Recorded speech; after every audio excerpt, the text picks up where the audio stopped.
কুষ্টিয়া রাজবাড়ী আঞ্চলিক মহাসড়কের কয়েকটি অংশে সম্প্রতি ক্ষয়ক্ষতি দেখা দিলেও এটি নির্মাণ ত্রুটি নয় বলে জানিয়েছে সড়ক ও জনপথ বিভাগ।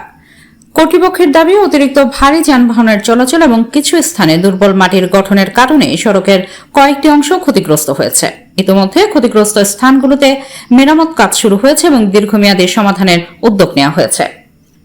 দক্ষিণ পশ্চিমাঞ্চলের গুরুত্বপূর্ণ এই মহাসড়ক দিয়ে প্রতিদিন হাজারো যাত্রীবাহী যানবাহন ও পণ্যবাহী ট্রাক চলাচল করে। সম্প্রতি কুমারখালী বাসস্ট্যান্ড ও সৈয়দ মাসুদ রুমি সেতু সংলগ্ন কয়েকটি স্থানে সড়কের পিচ উঠে যাওয়া এবং কিছু অংশ বসে যাওয়ার ঘটনা নজরে আসে। বিষয়টি সামনে আসার পরে মাঠে নামে সড়ক ও জনপথ বিভাগ। সওজ কর্মকর্তারা জানিয়েছেন, মহাসড়কের কয়েকটি অংশের নিচে নরম মাটি থাকা এবং নির্ধারিত ওজনের চেয়ে বেশি ভারী যানবাহন চলাচলের কারণে সড়কের ওপর অতিরিক্ত চাপ সৃষ্টি হচ্ছে। এর ফলে কিছু স্থানে ক্ষয়ক্ষতি দেখা দিয়েছে।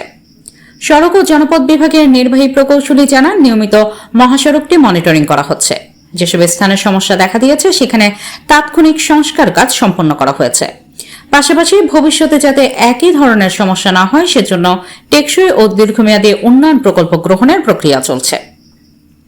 স্থানীয় বাসিন্দারাও দ্রুত ব্যবস্থা নিয়ে সন্তোষ প্রকাশ করেছেন। তাদের ভাষ্য, সমস্যা দেখা দেওয়ার পরপরই সওজের কর্মীরা মেরামতের কাজ শুরু করেছেন। তবে স্থায়ী সমাধান বাস্তবায়ন হলে মানুষের ভোগান্তি কমবে এবং যাতায়াত আরও নিরাপদ হবে। সওজ সূত্রে জানা গেছে, মহাসড়কের ঝুঁকিপূর্ণ অংশগুলো চিহ্নিত করে পর্যায়ক্রমে শক্তিশালীকরণ ও উন্নয়ন কাজ বাস্তবায়নের পরিকল্পনা নেওয়া হয়েছে। একই সঙ্গে অতিরিক্ত ওজনের যানবাহন নিয়ন্ত্রণে সংশ্লিষ্ট সংস্থাগুলোর সঙ্গে সমন্বয় করে প্রয়োজনীয় ব্যবস্থা নেওয়া হবে। অর্থনীতি ও যোগাযোগ ব্যবস্থার জন্য অত্যন্ত গুরুত্বপূর্ণ কুষ্টিয়া রাজবাড়ী মহাসড়ককে নিরাপদ ও টেকসই রাখতে দ্রুত সংস্কার ও দীর্ঘমেয়াদী উন্নয়ন কার্যক্রম বাস্তবায়নের আশ্বাস দিয়েছে সড়ক ও জনপথ বিভাগ। আল্লাদিপুর রাজবাড়ী পাংশা কুমারখালী কুষ্টিয়া আঞ্চলিক মহাসড়কে কুষ্টিয়ার অংশে এসবিএসটি 2025-26 অর্থ বছরের কুষ্টিয়া অংশে 2380 মিটার এসবিএসটি কাজ করা হয়েছে।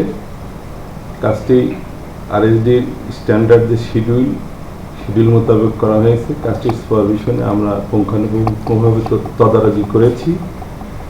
তাছাড়াও আমাদের ঊর্ধ্বতন কর্তৃপক্ষ তদারকি করেছেন। সাধারণ অর্ডিনারি পাবলিক যেটা দাবি করছেন বা অভিযোগ করছেন সেটা আদৌ সত্য নয়। আসলে এসবিএসটি কাজের যে পাথরটা ওঠার কথা 5 to 15% সেটা উঠতে পারে। এটা 2-4 দিন গাড়ি চলাচলের পরে স্বাভাবিক টেম্পারেচার রেজ করলে ঠিক হয়ে যাবে। আর এই মুহূর্তে আপনারা নিজেরাও যদি এই সড়কটি পরিদর্শন করেন, সাধারণ পাবলিক বা চালকের যে অভিযোগ এর কোনো সত্যতা আপনারা খুঁজে পাবেন না, আমি আশা করি।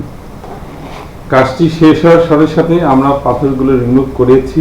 আপনারা যদি এই মুহূর্তে এখন যদি সড়ক পরিদর্শন করেন, পাবলিকের যে অনুযোগ বা অভিযোগ যেটাই বলেন, চালকদের যে অনুযোগ অভিযোগ, এটা হয়তো পাবেন না। এটা ভিত্তিহীন।